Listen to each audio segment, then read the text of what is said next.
আমরা সবাই সাফল্যের স্বপ্ন দেখতে ভালোবাসি, কিন্তু সাফল্যের পেছনে থাকা পথটাকে ভালোবাসতে ভুলে যাই।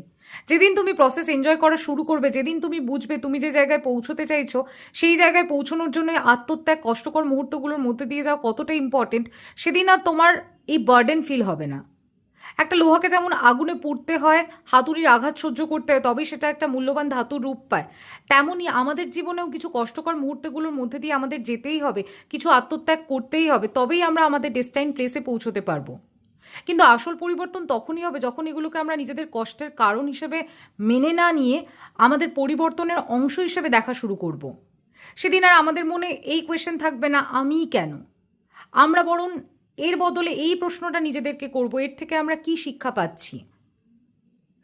প্রতিটি নতুন শিক্ষা, ছোট ছোট উন্নতি, এইগুলো আমাদের মধ্যে এক অদ্ভুত আনন্দ এবং শক্তির সঞ্চার তৈরি করবে, যেটা হয়তো এর আগে আমরা কখনো অনুভব করিনি।